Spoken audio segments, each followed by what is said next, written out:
Halo sobat-sobatku dimanapun berada. Kita berjumpa lagi di program Sekedar Berbagi dari saya, episode yang ke-66. Apa kabar? Luar biasa, fantastik, yes. Menjadi jargon kita untuk senantiasa optimis, don't worry and be happy. Pada saat ini saya akan berbagi tentang 7 kebiasaan yang akan menjadikan kita manusia yang sangat produktif dan efektif. The 7 Habits, bagian yang ke-9. Di bagian ke-9 ini saya akan membahas habits yang ke-6. Biasakanlah kita memiliki kebiasaan untuk synergize. Together is better. Bersama-sama lebih baik. Bersama-sama lebih top. Bersama-sama lebih kuat and powerful. Maka biasakanlah habits untuk selalu kita bersama-sama sinergis untuk melakukan sesuatu lebih baik, lebih bagus, lebih hebat. Itulah sebabnya habits yang ke-6 ini juga menjadi kebiasaan untuk di kuadran kemenangan publik. Bagaimana kita bisa how to win friends dan how to influence people, sehingga kita bisa mencapai tujuan-tujuan hidup lebih efektif, lebih produktif, lebih cepat jika itu dikerjakan bersama-sama. Memenangkan orang lain, mempengaruhi orang lain dengan gagasan-gagasan kita, dengan tujuan-tujuan yang ingin kita capai, dengan imajinasi-imajinasi kita, supaya kita mendapat dukungan dari pihak lain. Maka dalam kuadran ini kita bisa merasakan di kuadran kemenangan publik ini di interdependensi. Manusia tidak bisa hidup mandiri, tetapi kesaling tergantungan. Gak bisa kita sombong, tidak bisa kita merasa kuat sendiri, tidak bisa kita merasa paling hebat sendiri. Karena sehebat-hebatnya kita ada kelemahan di dalam diri kita. Itulah sebabnya sinergi sangat dibutuhkan untuk melengkapi kita, sekaligus juga melengkapi orang lain. Sinergi berarti kita ingin membangun simpul-simpul yang lain supaya saling mengerti, supaya mampu bekerja sama, supaya dapat mensearahkan gerak langkah hidup kita. Kalau yang satu ke kiri, yang satu ke kanan, yang satu ke depan, yang satu ke belakang, yang satu ke bawah, maka gambar kita akan rusak, tujuan kita akan hancur. Tapi kalau kesearahan semua untuk saat ini menuju depan, maka bersama-sama akan mempercepat kita mencapai tujuan di depan kita. Nah, untuk sinergi maka kita harus membangun mutu komunikasi yang baik. Komunikasi dari bahasa Latin communicare, artinya membersamakan, membersatukan. Itulah sebabnya ia menjadi unsur yang terpenting di dalam sinergi.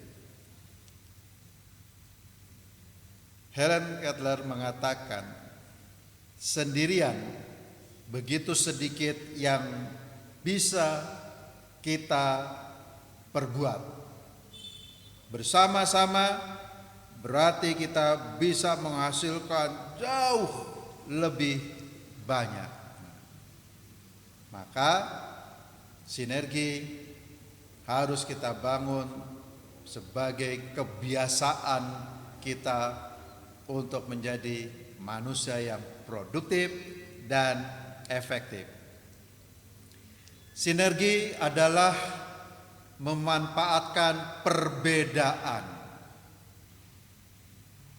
Jadi perbedaan-perbedaan itu bagaimana kita daya gunakan supaya perbedaan-perbedaan itu bukan menjadi kehancuran, tetapi menjadi sebuah sinergi yang bagus.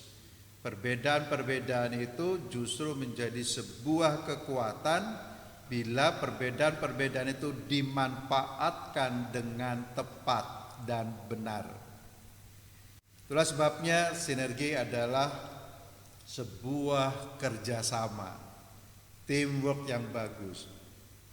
Sinergi berarti juga memposisikan kita berani bersikap terbuka bahwa saya bukanlah yang benar sendiri, bahwa saya bukanlah yang terbaik sendiri, bahwa saya bukanlah yang terkuat sendiri, tetapi ada pihak lain yang mungkin lebih baik, yang lebih sehat, yang lebih kuat, yang lebih pintar. Dan bagaimana akhirnya perbedaan ini kita sinergikan supaya saya tambah kuat, orang lain bertambah kuat, saya bertambah baik, orang lain bertambah baik, dan kita bertumbuh bersama-sama menjadi baik dalam perbedaan kita. Itulah sebabnya sinergi berarti menemukan solusi-solusi yang lebih baik di dalam perbedaan. Tetapi hati-hati, sinergi seringkali disalahartikan. Sinergi bukanlah membiarkan perbedaan itu ada secara sporadis. Perbedaan-perbedaan itu didiamkan, tidak dimanfaatkan. Sinergi bukan bekerja sendiri-sendiri. Siapa yang kuat silakan, siapa yang lemah silakan, siapa yang sedang-sedang silakan, siapa membawa apa silakan, siapa dengan kondisi apa silahkan. Itu bukan sinergi. Sinergi juga adalah bukan sikap tertutup, bahwa saya menutup diri atas sesuatu yang berbeda dengan saya. Sinergi bukan berarti kita menutup serapat-rapatnya atas eksistensi-eksistensi lain di sekitar kita yang berbeda dengan diri kita, identitas kita, tujuan-tujuan kita, dan sebagainya. Sinergi juga bukan sebuah kompromi. Kompromi bukanlah sebuah solusi. Kompromi adalah sikap win-lose atau lose-win. Yang penting tidak bertengkar, yang penting tidak konflik, tetapi tidak ditemukan sebuah solusi baru. So, bagaimana sikap kita terhadap perbedaan?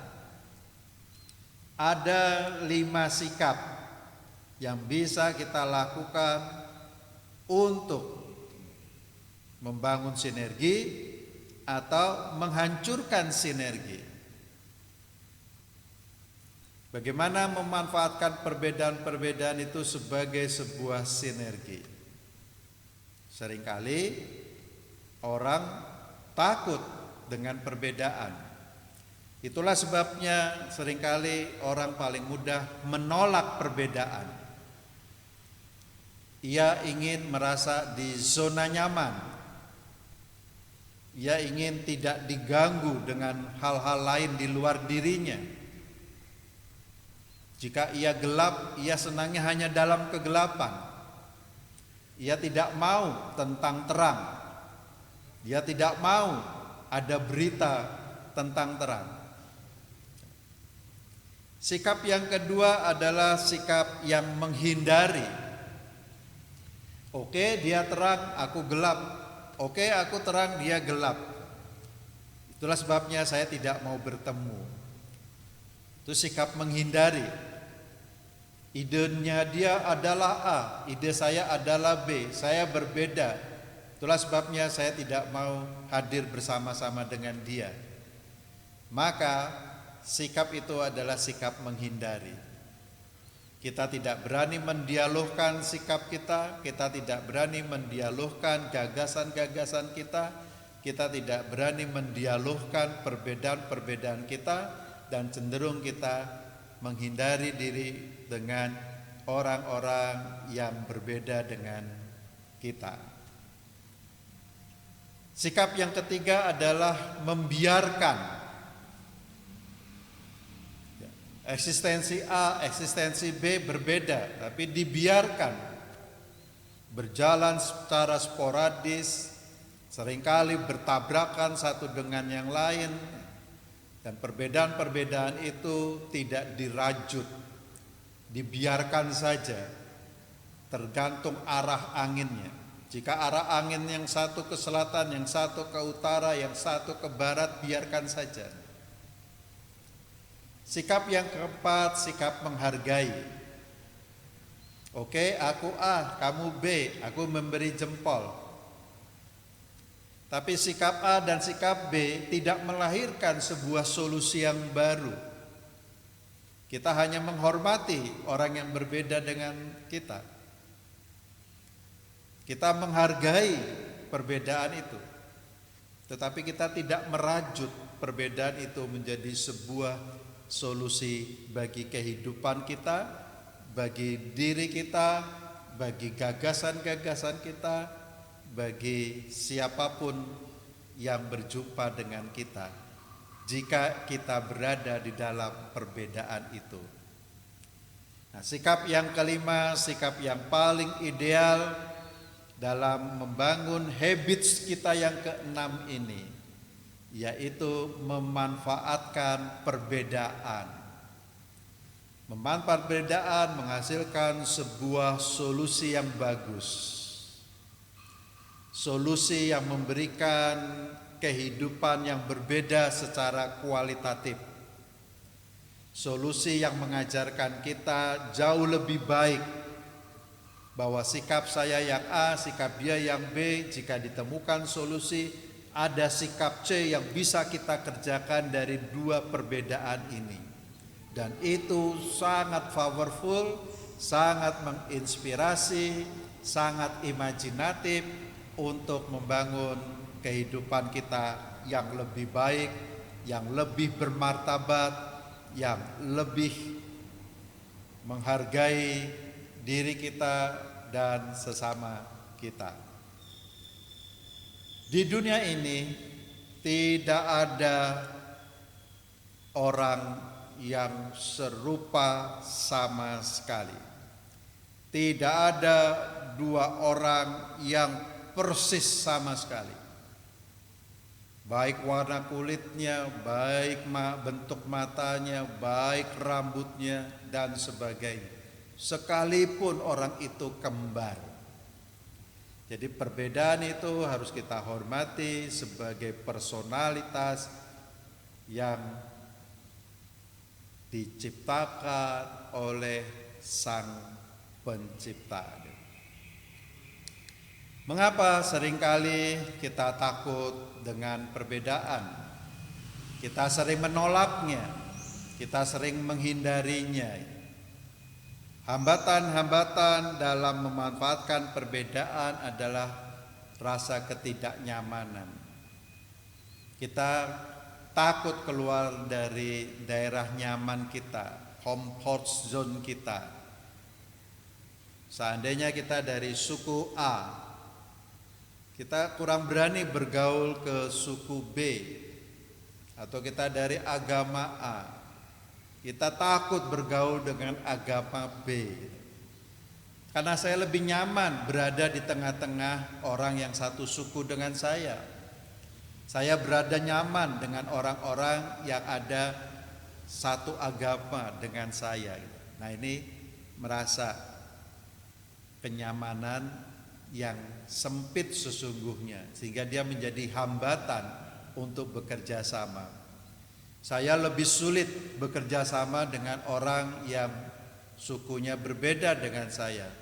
Saya sulit bersinergi dengan orang yang berbeda agama dengan saya. Nah, itu. Jadi ada perasaan tidak nyaman. Juga terjadi pengelompokan sosiologis, kultural. Seperti yang saya katakan tadi. Kita cenderung mengelompok dengan kelompok kita yang satu identitas. Kita lebih senang berkelompok dengan orang yang sudah kita kenal saja. Padahal seringkali kelompok itu tidak memberikan sumbangan-sumbangan yang positif, yang signifikan bagi kehidupan kita. Atau kita memiliki prasangka-prasangka bahwa orang dari suku A adalah orang yang kasar, bahwa orang dari suku B adalah orang yang munafik, bahwa orang dari agama A adalah orang yang jahat, bahwa orang yang dari agama B adalah orang yang paling merasa benar. Itu kan prejudice, prasangka-prasangka yang seringkali kita kurang mampu membangun sinergi. Padahal tidak ada orang yang dilahirkan rasis. Rasis itu adalah sebuah pengajaran. Rasis itu adalah sebuah doktrin. Rasis itu adalah warisan yang diwariskan terus-menerus.